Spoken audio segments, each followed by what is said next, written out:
clock on the face there. Clock face. Face of the clock. Why not? How are... Pretty... Little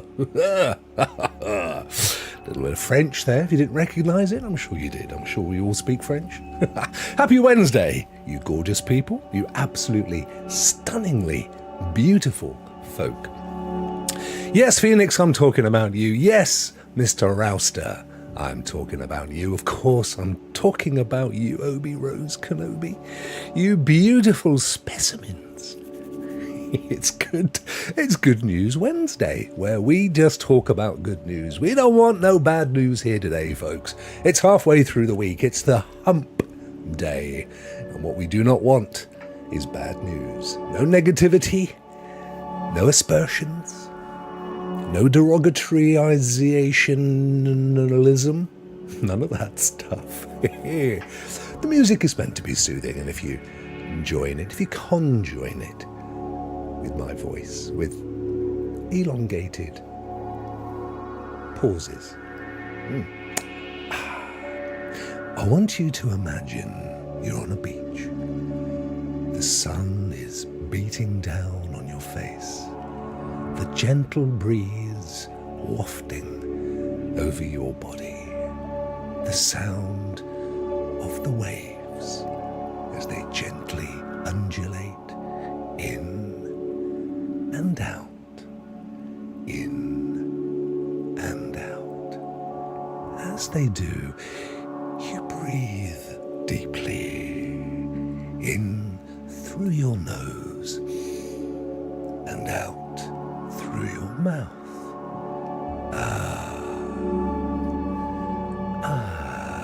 Isn't that nice? I want you to clip that. That's good for a short. And just put it on loop. Just repeat it. Keep playing it. Relax and feel happy. Oh, it's so good to see you guys. We've actually had some sunshine today, which it's been missing the last few weeks. So I'm well pleased. And the beard is making its return as well. The little beard on the little baby face that is the man who's 80 years old. Could you believe I'm as old as Joe Biden? Almost. He's almost 80. Could you believe that, guys? Well, it's because I drink the elixir of life. No derogatoryisms. It's important. You don't want none of that stuff. I hope you guys are well. Don't forget to get the exclamation mark win in. And we'll do a prize. I was having a look at the wheel the other day. I think we're up to about, or down to, I think, about 71 games now on the wheel. So when it gets down to about 60, I think I'll replenish the stock then. Go out and grab some more for you and see what's out, kicking about for your delectation and prize winning excitement. So what's all good in the hood? What's been going on these last few days that you feel you need to share? Because this is our corner of tranquility, where we share good news and general vibes of a happy nature. Of course, we will have good news, proper good news in a little while from my favourite good news website. Genuinely a website that only has good news on it. There is some out there. You've just got to push away all that nasty stuff. Just bear in mind, my lovely friends, the news networks make money out of your misery. Yes, they do. Because they know when they get you riled up or fret, that you tend to watch or read. And that's what they want, because when you watch or read, they get ad revenue, you see. But we don't need that in our lives. We don't need bad news. We don't need news that's been designed to be bad. We don't want that. Hello, Ant, my good friend. And I've changed your name on the wheel to Cowboy King of Entertainment because I noticed this is what you go by these days, rather than and now your mama knows. I hope you're okay with that, my friend. But it's still you. And thank you very much indeed for being you and for being a member. Here's young Neil. He's always got good news, is Neil. You see that smile on his face? Hang on. There it is. That's permanent. It's true. He was born with that smile, bless him. You missed it. You did. You missed the ASMR. What does it stand for? But you missed it, cowboy. We did a whole breathe in and breathe out moment just to chill you out on the middle of the week. Just, taking in the general ambiance of the music, the moment. Obi's a lovely fella. What good news have you got for me, Obi? Come on, you and Ant always have some good news, because you are half full brethren. You are. And I like my half full brethren. Life is too short to dwell on the half empty. Take that from a man who fast approaches. I mean, he does fast produce, but mainly fast approaches 60.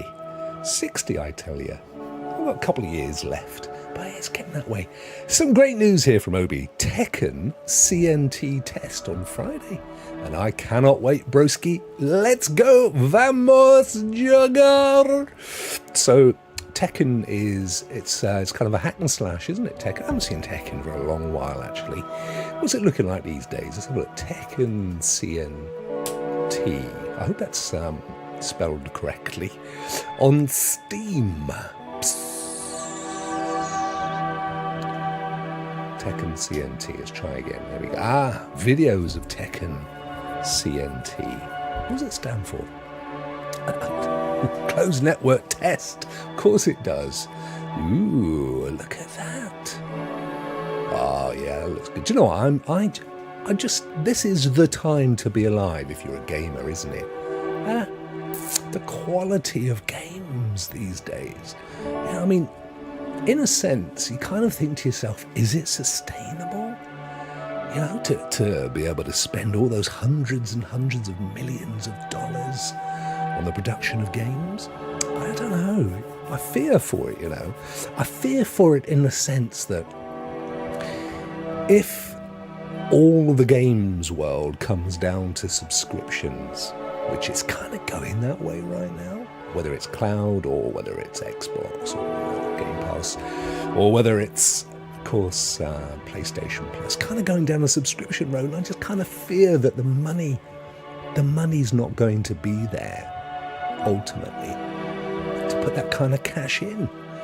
Yeah, I definitely agree. The thing is, and the Marvel dudes alluded to this, there is too much content. It's a fear, isn't it?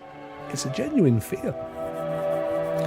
But I suppose what's maybe the way it's going to shake down is we'll get a concentration of very, very large publishers. The equivalent of Spielberg, I suppose, in the movie industry. Right? They're going to be doing the big, massive, the Baldur's Gate 3s, the Starfields, the Hogwarts. I'm still loving that game. Days after completion, I'm still doing side quests and finding huge amounts of content in the game. I'm only 50% through it, and I've already completed it. And then I suppose around that, you're going to get the smaller games, but they're going to be quality because you look at what's coming out from Unreal 5 these days. Have you seen the integration of Google Maps and Unreal 5? This is a new thing. You can literally just type Google Maps or Google Earth, I forget which one it is, but we'll put the Vatican City in there for what it's worth. You can literally put that, all of a sudden it integrates it into Unreal 5 and it's all hyper real with lighting, and you can go down into the roads and stuff. It's amazing. This is our future. This is our future as gamers. There's never been a better time to be a gamer. Good news. Obi says, Miss Phoenix, yes, I'm a big fan of it. This is Tekken. I wish I got a Koba. I didn't. Rock show, dude. Hogwarts is so fun. 30%. I love it. I absolutely love it, Obi. The thing is, I've said this before, I'm never much of a massive fan around the Potter thing.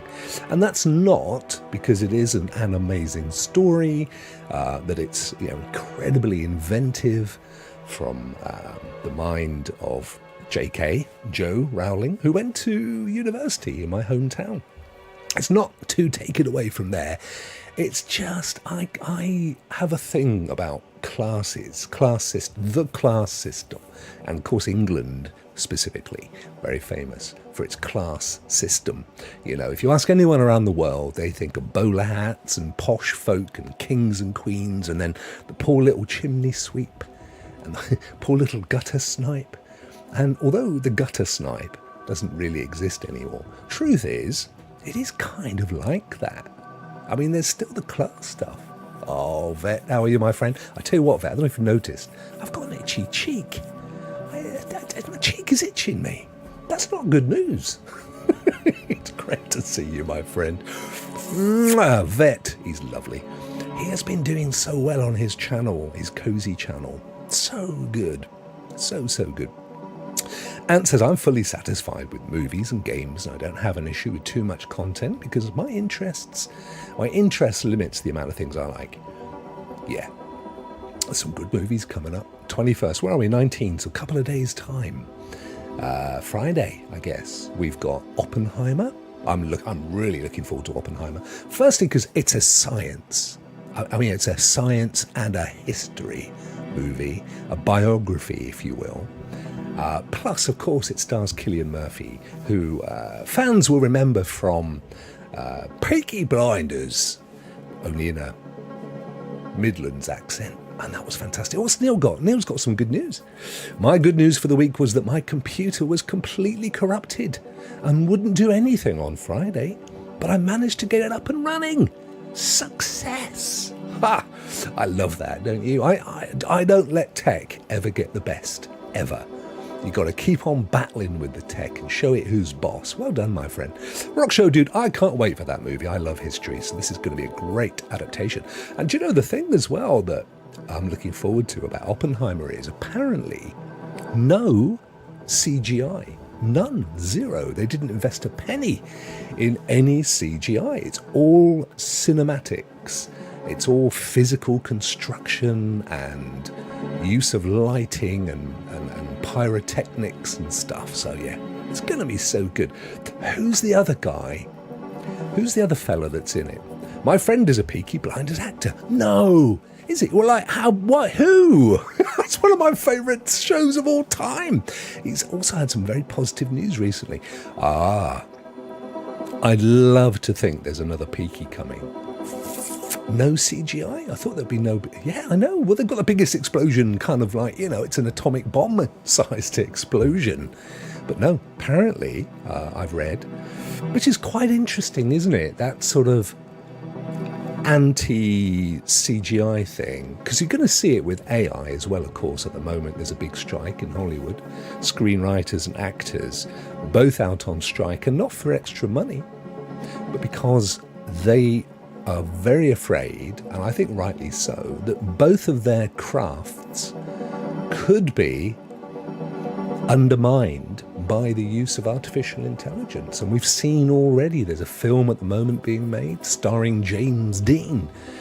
Well, Mr. James Dean died many years ago in a car crash. I think it was a Porsche, which he wrapped around a tree. So it clearly isn't him. And they'll be using artificial intelligence and computer graphics to project an incredible likeness of Mr. Dean on a given actor. And I suppose that's their fear. At what point, if we don't have it written into our contracts, at what point could they say, for example, we don't need Tom Cruise for Mission Impossible 30. Poor old Mr. Cruise, he's 106 now, propped up by cosmetics. We're going to use AI, and nobody will ever know. And we're not even bothering to give Tom credit, or indeed money. Actually, that wouldn't happen because he owns the Mission Impossible franchise. But you get my point, and that's what they're striking about. They're saying, look, come on, we need to have something, where we have some control. I know, for example, Whoopi Goldberg, the beautiful Ms. Goldberg of Ghost and Sister Act and Star Trek Next Generation and Picard fame. She's actually had it written into her will that nobody ever can use an artificial image, a hologram or an AI image or anything. Once she's gone, she just wants her historic body of work to stand. She never wants to pop up in a movie as an AI Goldberg, which I think it's laudable, isn't it? And why not? Tom's going to lose his life. He keeps doing all his own stunts. I know, mate. Legit. Have you seen the film yet? I loved it. For those of you that have, and no spoilers, the end sequence, the big end sequence. Absolutely brilliant. Of course, it's in 2 parts as well. They kind of brought it in. They landed it. They landed the first half without you kind of thinking, oh no. Like, I think Spider-Verse, the new Spider-Verse movie, kind of has that. This kind of lands at a quite a satisfactory place, but there's a whole half a story still to be concluded, which I think they did rather well with, to be honest with you. Very good. And how was your other friend? So, Neil, what have we got, mate? What have we got on the good news front? So, we've got the actor from... Is he a main character in Peaky, Neil? Is he one of the main characters? Because, of course, I've forgotten her name now, which is actually very irreverent of me.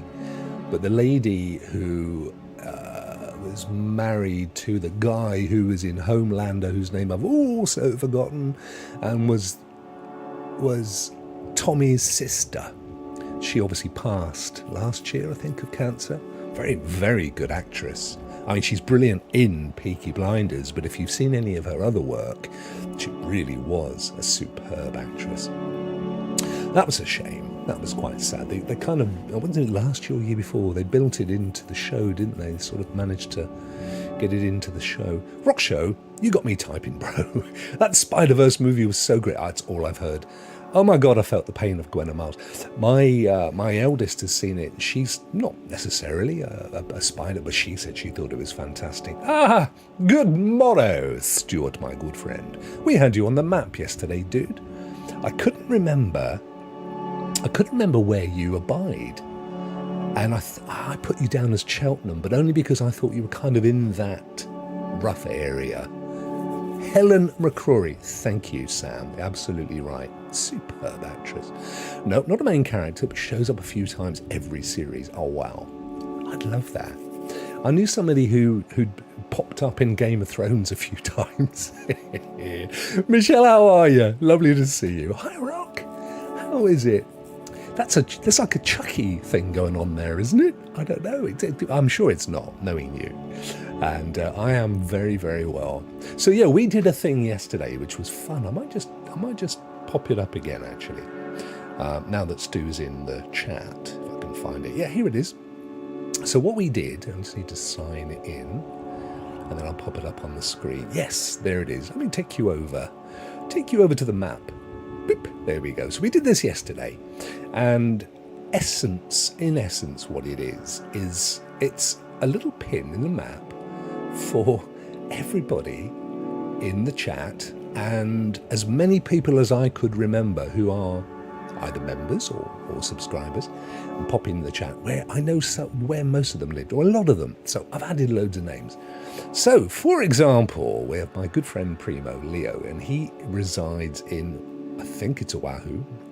So I put him on that island, said island. There he is. He's on there somewhere. Mind you, he does get around the world a bit. He may also be in Japan. I'm not actually, at this moment in time, completely sure of his geographic whereabouts. And then we have, of course, my good friend Ray, who is in San Francisco. And look at this massive cluster over here on the east side. We have young Vet. Oh yeah, Vet, now that you're here, there's this kind of, I know I'll put you down as Richmond, but it's roughly this area, isn't it? I haven't put everybody in their specific towns, just kind of the rough area. We have Obi down here, Atlantic City, just a stone's throw from Delaware. It's with Raymond. Oh, have I missed a bit? The Rockery map.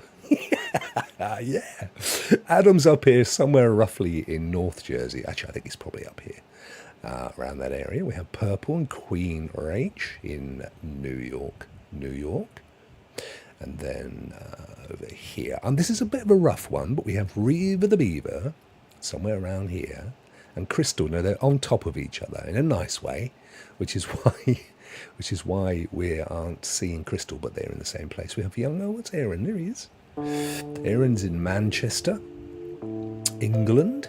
Al is over here in London town, which is actually a city. Quite a few. We have young Neil down here. There's Neil. There he is, down in Bishop's Wellington, I think it is. Is that correct? Bishop's Waltham, beg your pardon. Bishop's Waltham. There you go. Neil's off on holiday soon. Actually, roughly in this area. Oops, went all the way over to Ireland there for the fun of it. Jem as well is in the London area. And there, Stu, is where I put you, my friend. He resides in Ipswich, but I'm an Essex boy through and through. I have totally moved you out the wrong way, haven't I, my friend? So we're going to move Stu. We're going to pop him down into Ipswich. My sincere apologies, my friend. Ipswich. There we are, in the county of Suffolk. So removed and repositioned, my good friend Stu. He's not a million miles away from. I had him down here in Colchester. He's a little bit further up there, nearer the coast. And then, of course, myself and Miss Phoenix over here in the county town of Exeter, known as Isca, Iscadum Noniorum by the Romans, the town where the Dom Noniorum tribe used to live back in the whenever pre-Romano days.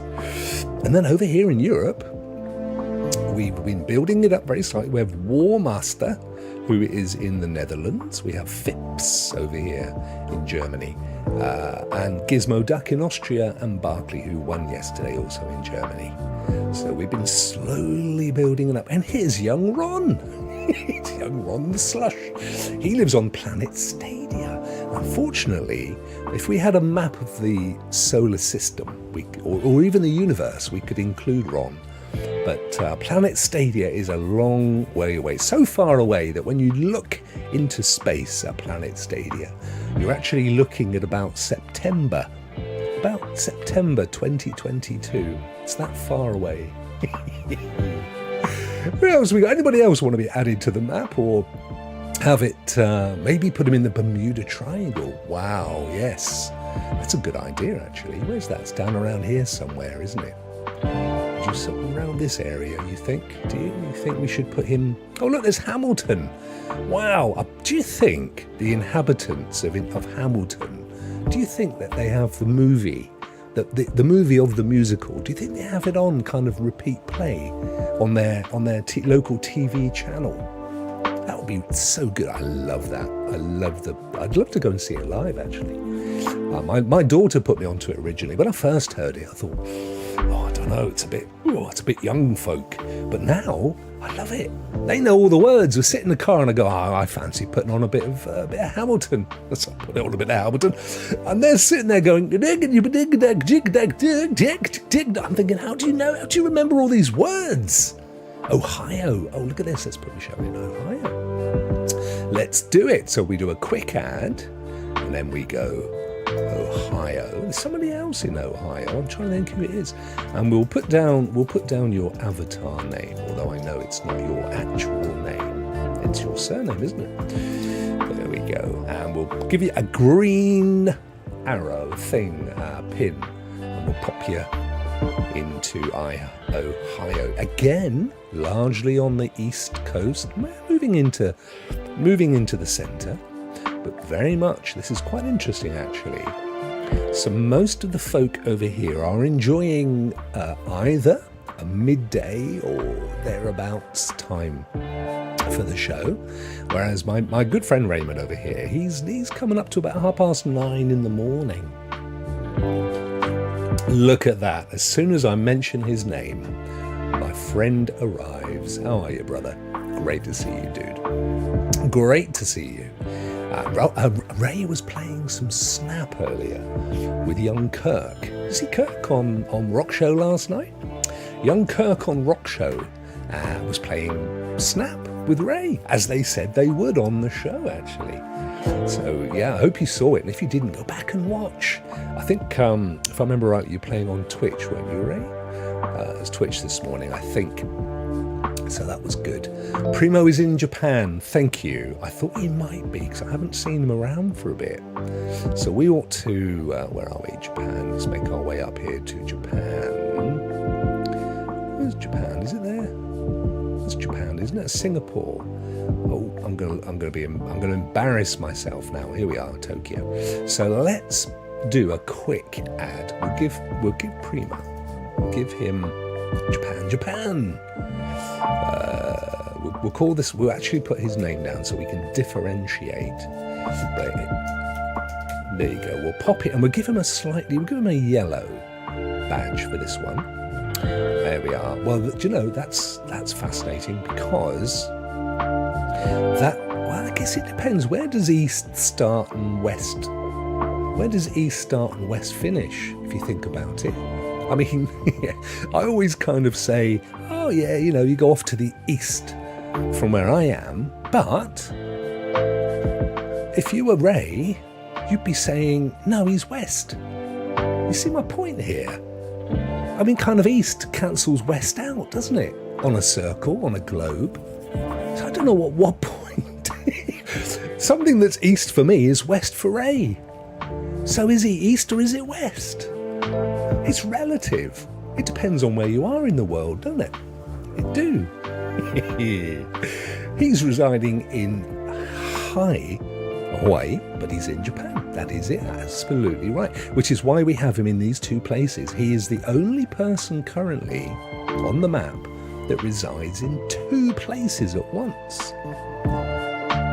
Wowza. That's pretty amazing, I have to say. We could almost draw a line if it would let me, but it won't.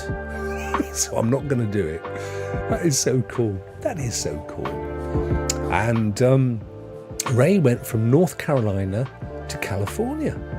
And then Ray went west, but then he was east. It's just confusing. My brain is blown on my whole west versus east thing. I don't know what to say. Oh, we got Vet Gaming.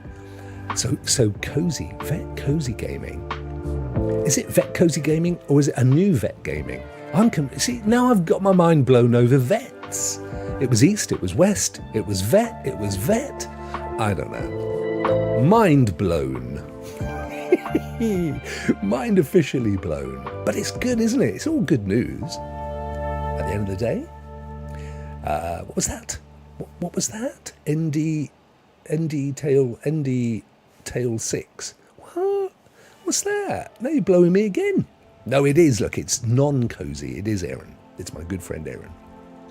So this is his non-cozy channel where he does his Ubisoft stuff and lets his hair down and lays into critters and things. This is the one. So there we go. Well, you can only have the one badge though, sadly, because you're physically in the same place.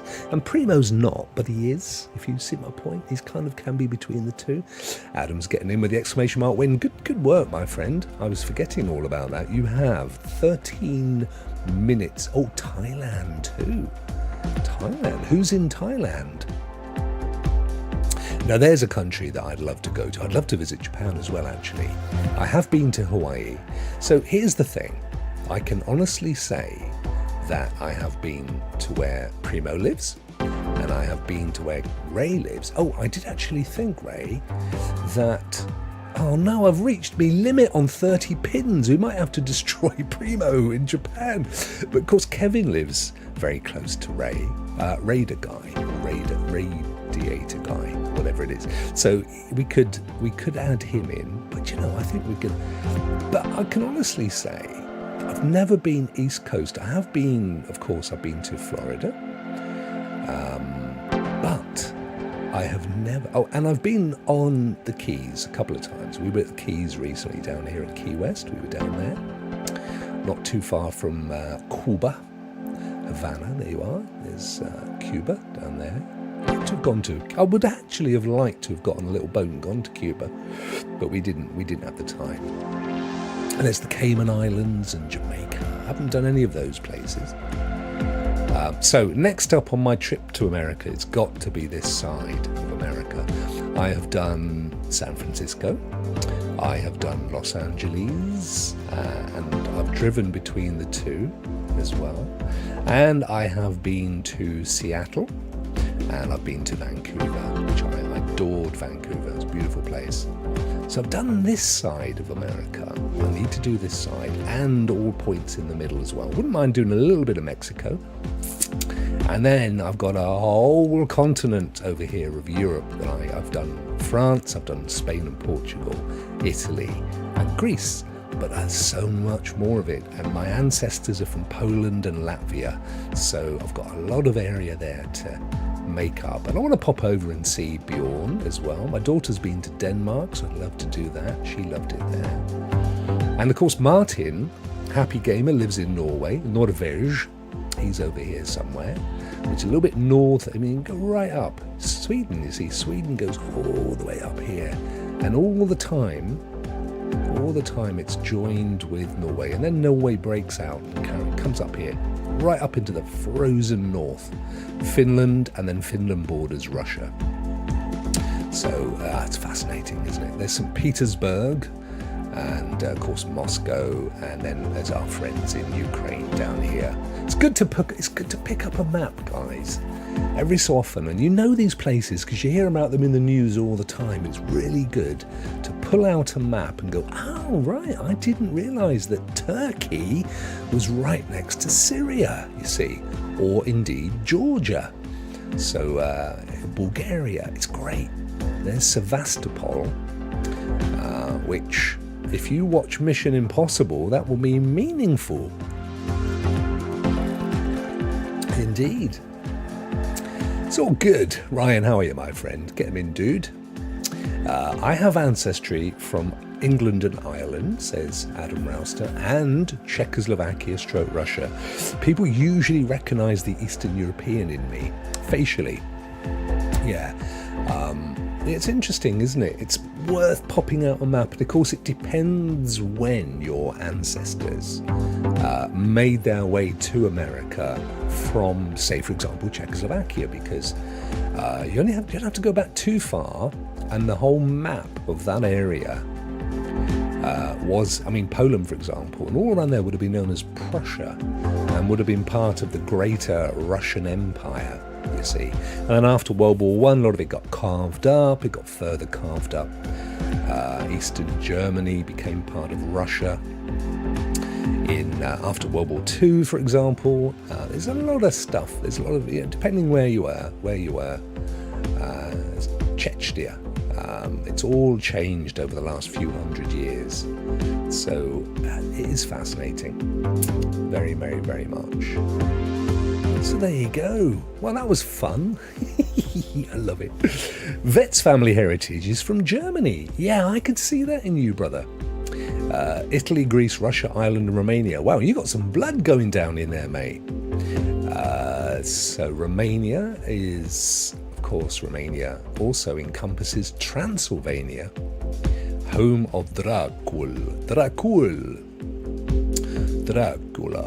Dracula, the history of Dracula is that, apart from the fact that it's a book by Bram Stoker, he loosely based it on the mythology around an emperor. I believe he was an emperor, Vlad the Impaler, who was a bit nasty. Bulls for life, what is up, my friend? How are you? Everything's cool, my friend. Thank you for popping in on Happy Wednesday. And Christian, I just spotted you as well. I hope you're well, Christian. Hope you are absolutely tickety-boo. I was going to ask you, Bulls, did you try out the old GeForce Now with your code? And if you did, yeah, no, liked it, didn't like it, didn't do it for you? Interested to know. Right. I think, let me see, where are we? Got 16 tickets purchased for free so far. For today's game. You have 7 minutes left. So get those in. We have a load of Ryan in there, of course we do. Bat Reaver, Metalhead, Raver, Ryan the Beaver. Young Ray is in as well. Daddy got shot in the face. Hope he's better today. Another couple of Reavers. Reaver's pretty much taken over. There's one. It's true. I'm just looking here. How many of you are there? 1, 2, 3, 4, 5, 6. There's like a third of the tickets.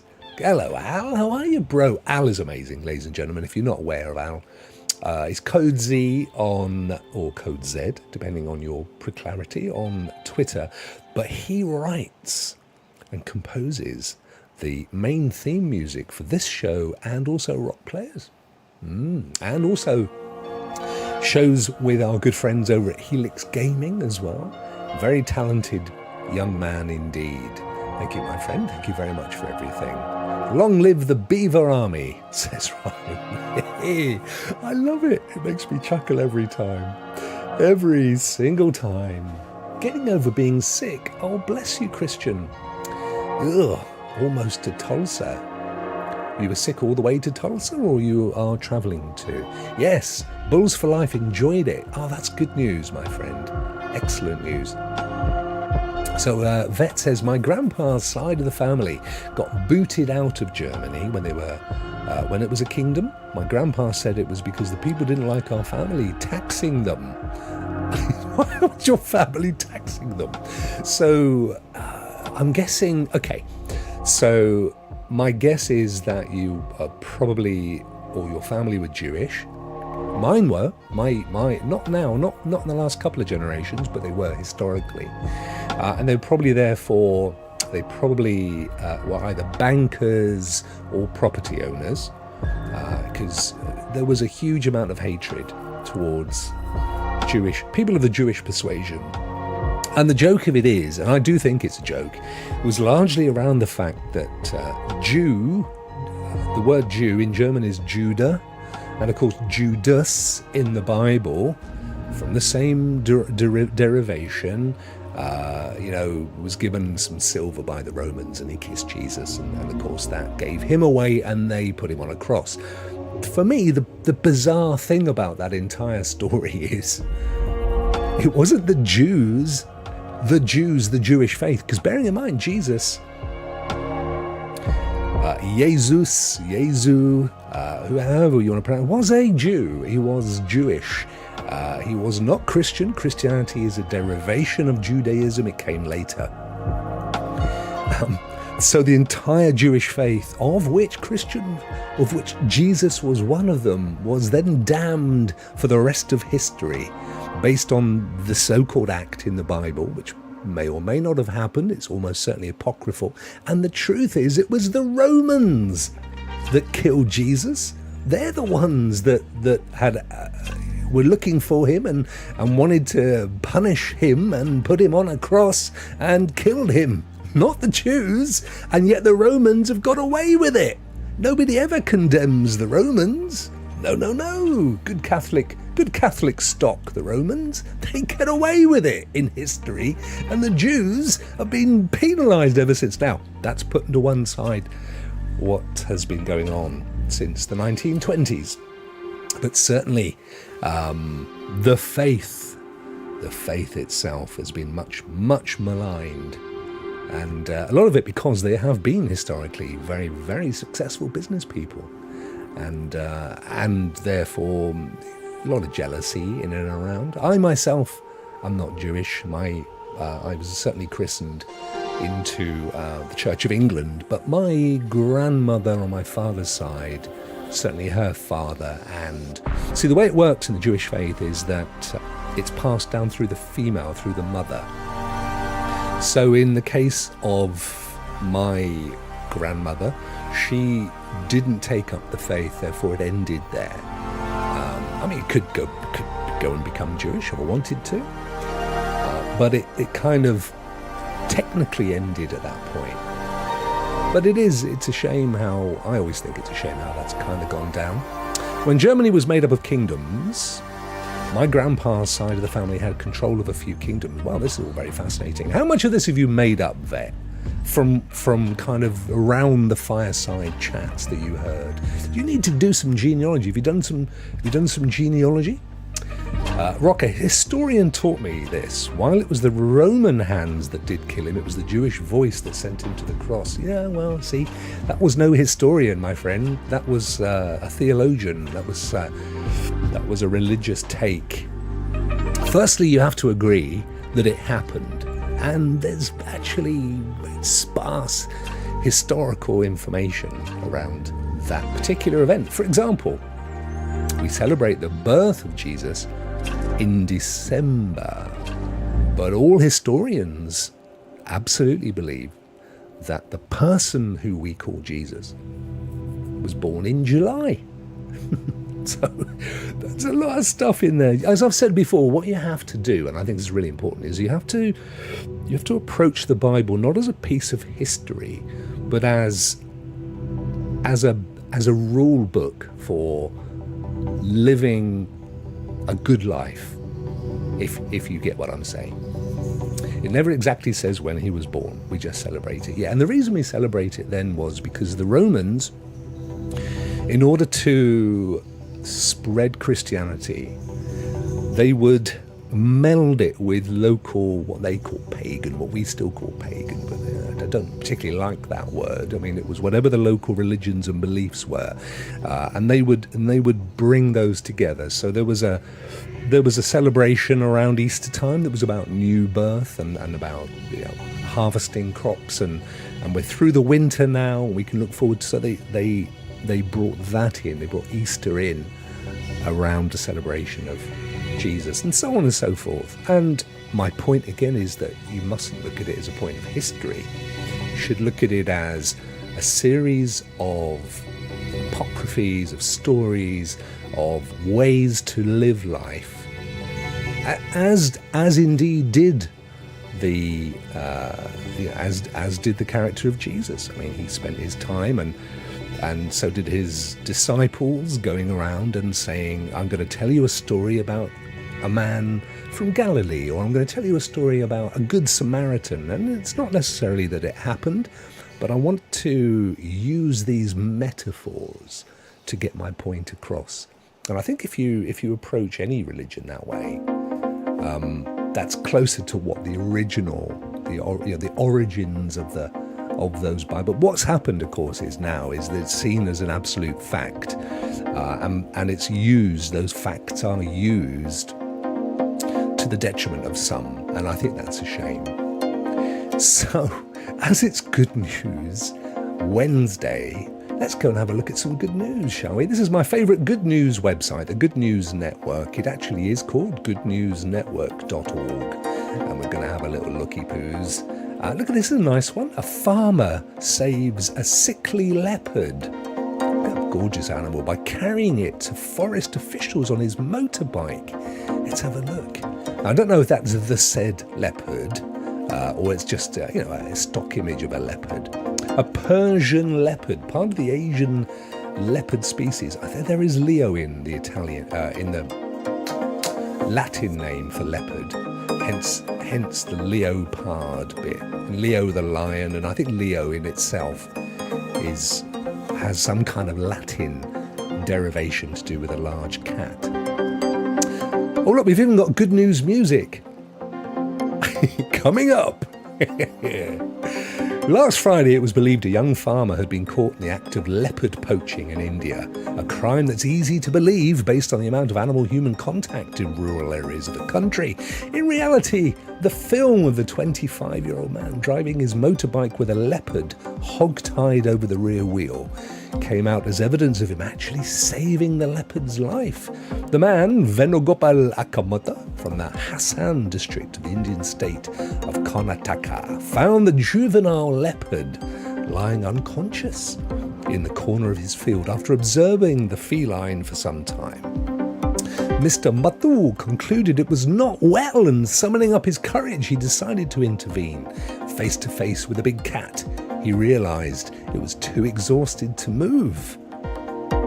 So he brought it back to the village on his motorbike. Seeing their neighbour with the cat, the villagers immediately called the forest service, who got to Matu, learned of the situation and sped the leopard off to a veterinary care. Not vet, the gamer. No, but somebody who can fix broken leopards. The leopard is around 9 months old. I don't know how long leopards live. I mean, all animals in the wild live a fraction of the time they live in domestication. So they probably don't live any more than about 10 years old. But then again, cats are quite long-lived, aren't they? If you've got a little tabby, it can live for like 30-odd years. But in the wild, disease and predation and even, farmers taking away your environment and, coming up against a stronger male who wants to have your territory and your mississes introducing food for which led to dehydration, says Ashish Reddy, an official from the Hassan DCF. Our staff members have given him advice on what needs to be done about noticing wild creatures in the area. I mean, I reckon he was perfectly fine. 10 to 30 years, thank you, Dorrigan, good friend. How are you, my dude?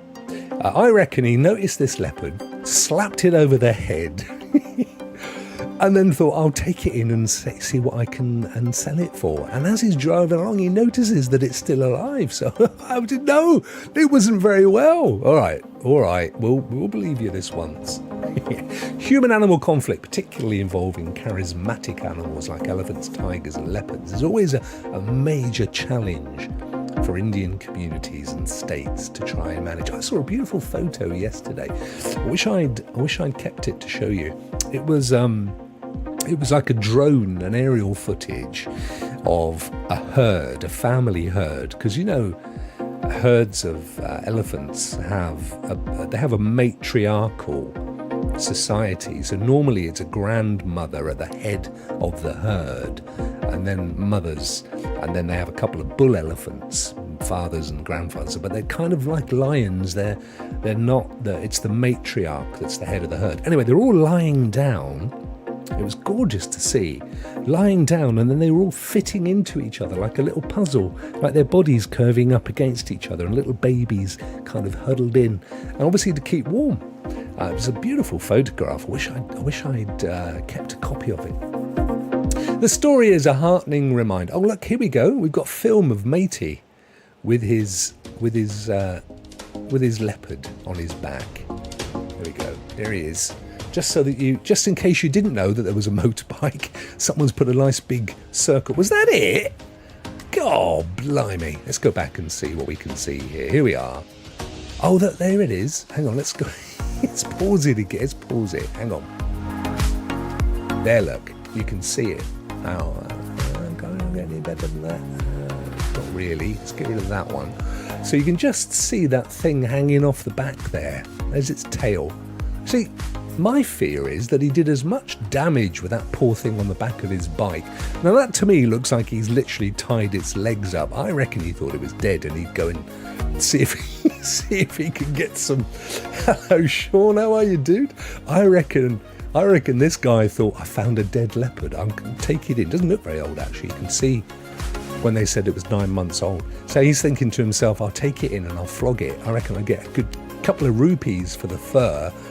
And then they've come up, and then the authorities have come over and, wait, what are you doing there? And found it was still alive. I think that's what's gone on there. But either way, it's good news for the leopard, isn't it? The leopard survived. I think that's a great good news story. What else we got here? Out of business supermarket turns into an indoor skate park for the community. That's a good idea, actually, isn't it? All these massive malls and things, as they close down, they kind of get left as a ghost town. But why not turn it into an indoor skate park? That's a great idea, actually. And it wouldn't be a huge amount of money either, would it? If the local municipale was to come in, put a few bits and pieces down. I suppose the big issue with that is going to be insurance. Well, we've got some skateboard music now, look. See, that's kind of how it works. You know what I mean? Because if some kid was to fall over and break his neck or something, he could he could sue the local council for putting all that stuff in there. So I suppose, I mean, no different to a concrete skate park, because nobody, if you go into a park, like a community park, and they have those lovely big concrete places, you don't sign a waiver, do you? And they rarely have anything up on the sign as you walk in saying, all he who entereth this park do so at the risk of life and limb. Sam says, yeah, liability insurance will be high. Sam, how does it work in a residential park, in a green park area with swings and slides and those concrete things? Because this is Sam's area, insurance. How does that work? Because obviously they're managed and owned normally by a council. Diverting the estate over is always busy. You know what I mean? It's got to be, someone's going to get injured, and in these days of litigation, be looking to, who can I sue? If you've been in an accident, it wasn't your fault, call Bodgett and Scarpa on 0300 dead. You know how it works. These guys have now set up little legal practices to try and the vain hope that you break your neck in an indoor skate park. But I don't know. I mean, I suppose as long as you build the cost. Oh, interestingly, this one is in Portsmouth, where my youngest goes to uni. Yeah, so Portsmouth, beautiful place. It has an out-of-town shopping area that is, I'm trying to think what it's called now, but it's all the old kind of naval buildings and industrial buildings, storage buildings and stuff from the harbour, and they've turned it into an amazing shopping centre. But the inner town shopping centre, because all of them used to be inner town, didn't they? That's kind of dead. It's kind of where all the unemployed and the unemployable hang out, drinking substances and stuff. So there's probably quite a few. My guess, this is Debenhams, which used to be a huge, not supermarket, what do you call them, guys?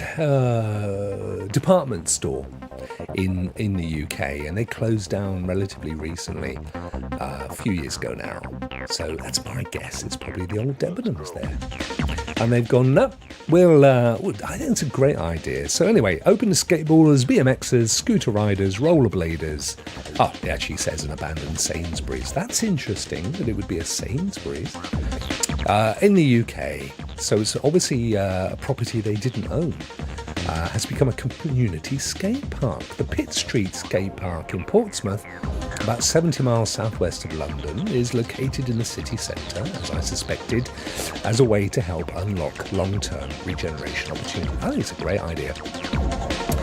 Pitt Street, I have to check this out. I'll ask my daughter later if she's familiar with this. Really passionate about changing the view of skateboarding in the community. Well, it's great, isn't it? Skateboards have been around now since, 60s, 50s? I mean, we used to have them when I was a kid in the 70s. And it's a great way to keep fit. Yeah, it's a bit of fun as well. A bit of competitiveness. Pitt Street Skate Park. I like it. In fact, the person called Pitt, I wonder if it was named after local councillor Steve Pitt. It could be, I suppose. We know this area has huge potential to help transform the city centre, and using empty spaces like this is a great way to unlock community. I think it's a cool idea. And a little video going on as well. Look, they've actually done a bit of work on there. Ah, yes, I know. Oh, look, Pitt Street. There it is. Nice bright colours. Surely, though, they must... Oh, yeah, there you go. So they've actually turned it into a paying thing. So, yeah, so you can get yourself some refreshments on your way in, which means that if you're paying, even if it's a couple of pounds, they can afford to put somebody on duty, somebody medically trained, keep an eye on things. And the act of paying means that you accept the terms of use. So that's probably how they get around that. Actually, it was fun. Nobody in there, though. Whether they were just filming this on a day off, just to show how it works. Yeah, it's good. I like that idea. I bet it's fun. I bet they pump out some tunes. And somewhere to go in the cold and the wet coming up, which is pretty much predominantly the English weather. I like that. I do like that. I think that's really cool.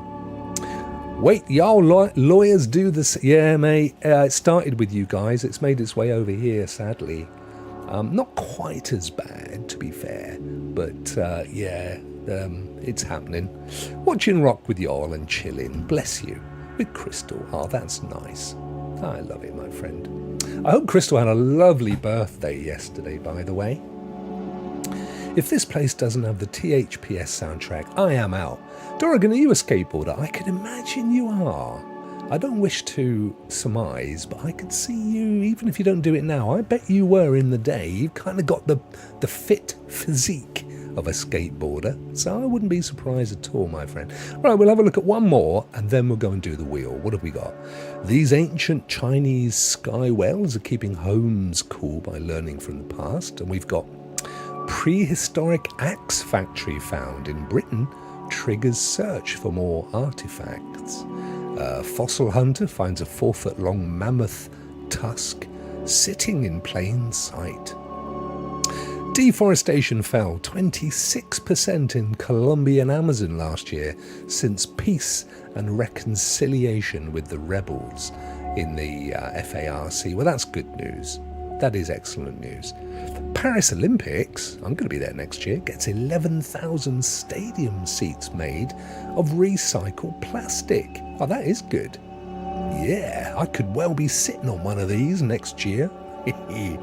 Thanks to the Little Rockettes, Mrs. Rock and the Little Rocks, because I think we've got a bit of diving going on. We have a little local lad, Tom Daly. I'm not sure if he's going to be in the Olympics next year. He's getting on a bit now, but he has been an amazing athlete, a real local hero, lovely fella as well.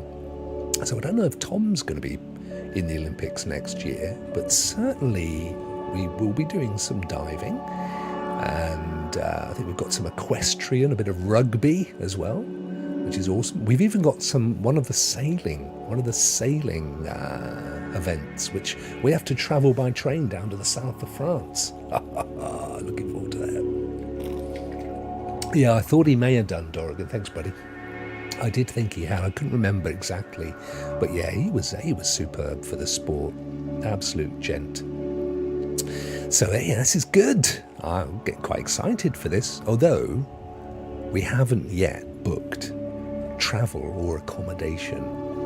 This could get awkward. Well, I'll tell you why, because one of the thoughts I'd had was that we could stay in Disneyland Paris, because they've got their own hotels, right? And travel, because they have a train station there, so you can go from Disneyland Paris all the way into Paris on the train. I just thought it'd be fun. Go and do the Olympics during the day, come back, Disney Village, all that stuff. Get some off time in the park itself. I thought that'd be fun. I would kill to watch Olympic sailing. Did you, dude? Wow, this is a man, gentles and ladymans, of immense talent. Immense. The stuff this guy has done, it blows me away. He's like an onion. You keep peeling him away and finding amazing stories and achievements.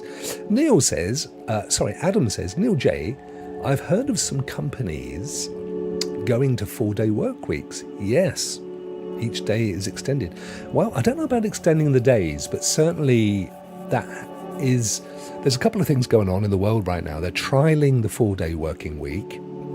They're also trialling a living wage, and in the UK at the moment there are several hundred people in a trial that are getting paid an amount of money per annum that is the equivalent of a living wage. Now, interestingly, at the moment, a lot of people are going, what's the point in that? What's the point in that? Productivity, innit? It's gross domestic product. How's that going to work? William, how are you, bro? Another 8-hour trip. Oh, mate. Wow, you've got a little bit of me for a second or two. Hope it goes well, brother. But the thinking is, you see, as we move towards a more robotic future, where AI can, I've said this before, but there's no reason at all in a not too distant future that you couldn't open up your future chat GPT or whatever the massive language thing is, and just say, okay, bot, today I want you to go and make me $10,000 on the stock market, or in advertising revenue, or in designing a website or whatever, and it will do it for you and generate revenue. I can absolutely imagine a future where we have artificial intelligence working for us all individually, independently, creating stuff that generates money.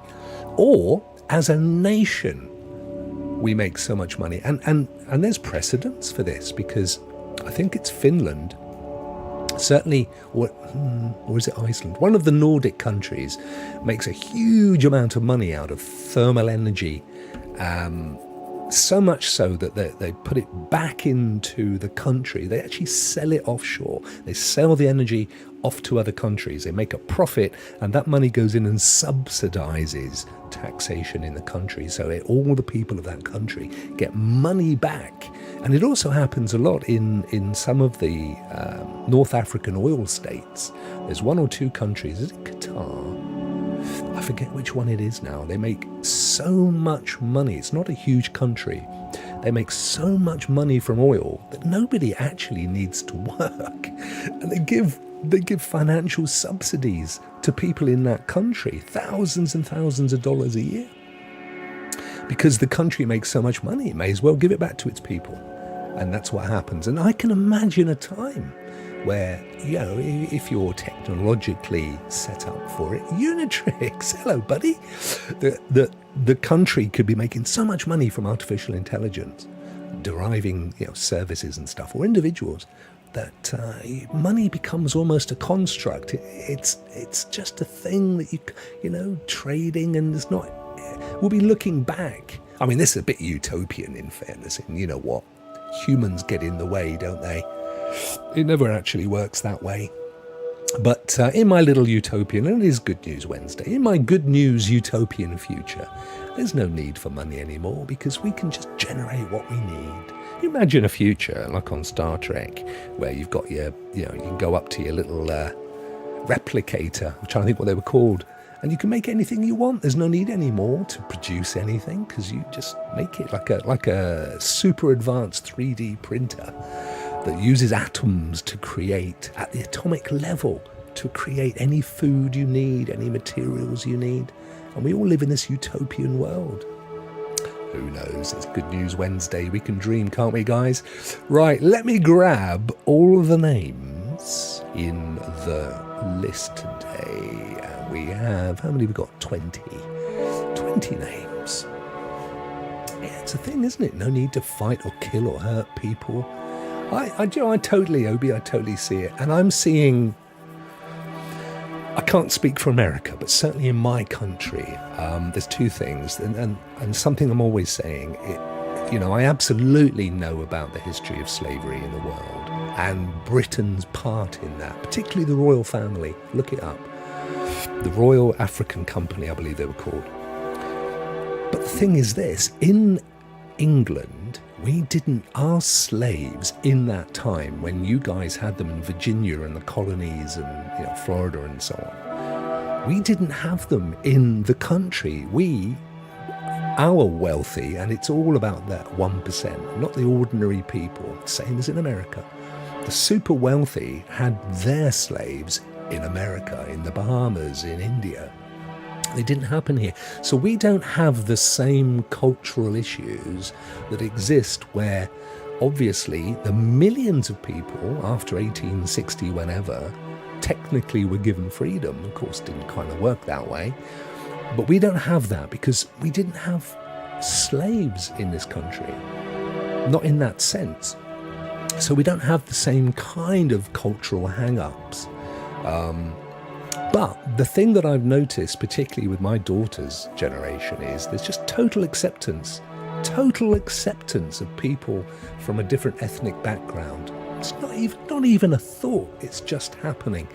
And I just feel that what we're seeing in the world is the last death throes of that horrible old right-wing, the hideous, the racism and everything. It's kind of like it's just dying on its feet, and it's frightened of change. It's seeing, it's trying to turn woke into a toxic thing, when actually it's a great thing to fully understand the pain and suffering of others, and what, and both historically and contemporaneously. It's a great thing. And I think we're seeing that all dying off, and it will die off. And I strongly believe, if we can somehow make it through the coming climate disaster, which unfortunately is very much part and parcel of that generation. If we can get to a point, I firmly believe, culturally, that we're starting to see the betterness in humans. There's an evolution taking place, a higher mindset. And if we get to a world where money and greed are no longer things either, where we genuinely enjoy each other's company because we talk to each other every day on YouTube and in our games and on our video calls and our conferences and stuff. That's what I'm looking forward to. Good News Wednesday. This is what we talk about. It may be a pipe dream, but I wouldn't be the only one that wishes that to happen, I know. And I think there are more of us that would want that than the alternative. And a lot of it is fear of change. That's what's going on right now. There's so much change, and people are frightened of change. I mean, just genuinely frightened of change. But I genuinely think it's all going to be for the good, ultimately. Oh, maybe not for us. Maybe for our children or our grandchildren, but it's coming. Right, I'm going to add these names on this poignant Good News Wednesday into the wheel, and we'll then get ourselves over there. And there we go. Obi was the first one in. Well done, my friend. And Dorrigan was the final one in there. Just got in time. Give it a little shove, and we'll go over there now. We've got this very kind of woo music going on, haven't we? Woo! Here we go. Wheel of Fortune. Here we are, ladies and gents. A little breather. So we have the names on the left. We have the prizes on the right. And I am going to, let me see, get the wheel up and give it a spin. The wheel of entrances is, as we just pop that up, there we go. And while we do that, ladies and gentlemen, I want you to spare a thought for my great friend William as he travels on his 8-hour trip today. All to do with his operation and healing. And I want you to also think about Crystal yesterday and her fantastic birthday, and wish her the very best as well. And just generally send love and happiness to us all, because it's important. So poor old Dorrigan thinks he's not going to win.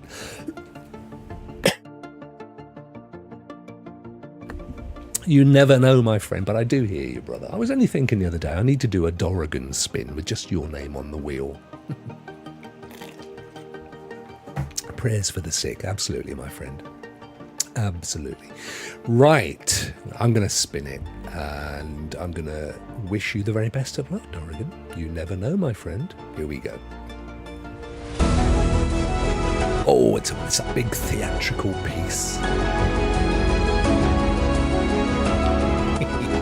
Don't look, mate. If you look away, you won't jinx it.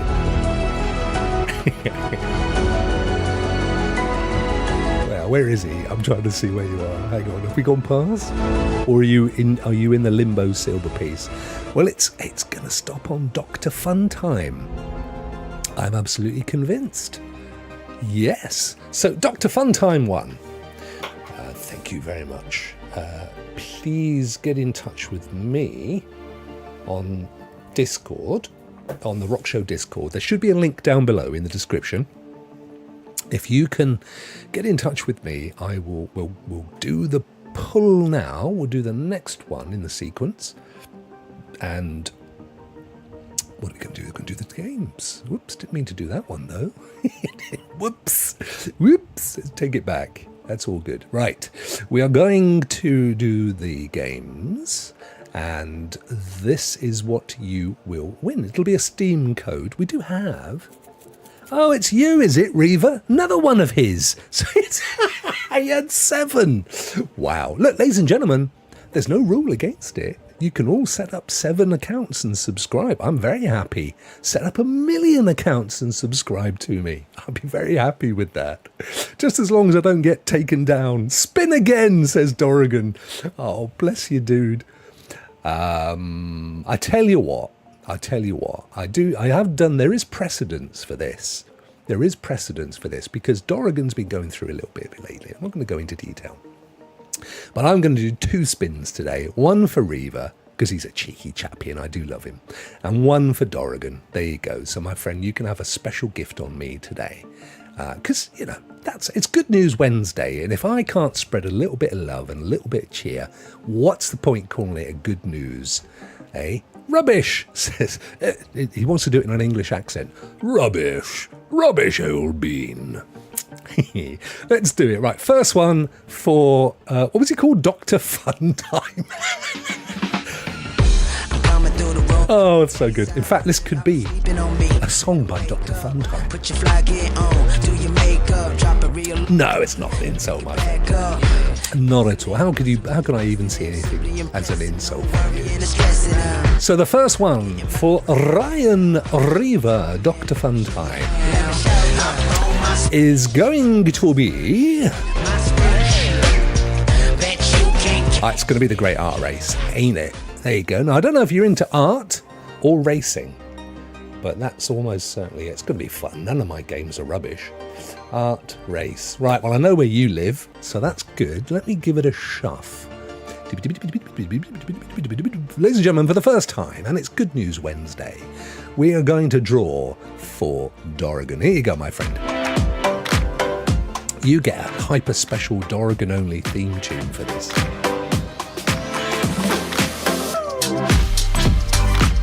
He's accepting his game. Bless you, my friend. You'll love it. I know you will. What is Dorrigan going to get? Oh, Lion's Rescue Squad. Grethage or the Warhammer Bundle? Oh, the Warhammer Bundle. Keep going, keep going. Keep going. He don't want no Ryan. But he's got it. Actually, to be fair, don't knock it. That's actually a good game. Ryan's Rescue Squad. Right, there you go. That's what you get for free, dude. Fantastic. I will divvy you all up with the codes a little later. But for now, going to go back and do our goodbyes. Oh, he's going to give it a crack. It's worth it, actually. It's a good little game. I think it was on Stadia. And if I remember rightly, it was family fun time, mate. Let me just pop. There we go. It's better. There you go, Dorrigan. So it is, at the end of the day, it is the Wheel of Fortune. It is luck. Wait, is that the Ryan from YouTube who's a kid and rich beyond reason? Yes, it is. He is. He's super wealthy. Lottery winner. $1 billion pick the ball lottery winner, I believe. Gentlefolk, once again, thank you so much for what turned out to be a rather interesting and fun show. That was the word I was looking for, because it's Good News Wednesday and we kept quite closely within the whole good news remit, didn't we? Which is cool. Tomorrow, of course, it's Thursday already, and it's Cloud Gaming Thursday, so we'll be looking at the new games that are coming to GeForce Now. We'll be looking at the games released on Epic for free and other cloudy stuff. It's going to be fun. Be there, and I will say hello, and we'll have fun. Just us, just you and me. We'll just have a little laugh. It'll be good. Right. I don't know what's for dinner, but it is that time of the day. So I'm going to go and find... I like to call it tea. I hate calling it dinner. I call it dinner because my daughters call it dinner, and my American friends call it dinner, and my friends in London and the Southeast call it dinner. But I like to call it tea. It's just a class thing, I know. Myself, and I bet Dorrigan calls it tea. He's got pie. Pie. I had leftover roast last night, and the night before we had Chinese takeaway or takeout, depending where you live, and I'm not kidding. See, Phoenix calls it tea. I'm calling it tea. That's it. I'm sticking to my guns, Sam. We had a Chinese takeaway. I'm kidding you not. Top of Carrick Street, Sam. The rising sun. I have never had such lovely Chinese. The chicken balls were really crispy. The whole thing was delicious. I loved it. Loved it. Top of Carrick Street. Sam knows what I'm talking about. Lovely, lovely, lovely. Right, you gorgeous, wonderful human beings. I'm going to let you go, and I will see you all tomorrow. Thank you. Thank you so much for popping in today. And congrats to Dr. Funtime and Oregon. And I will doll up your codes shortly. Take a look at the rising. Honestly, just let me know what you think. I think you'll love it. Tell them Rokk sent you. It'll mean nothing, but it makes me feel good. Right. I'm getting out of here. You have a fantastic evening, and thank you very, very, very much. Rokk out.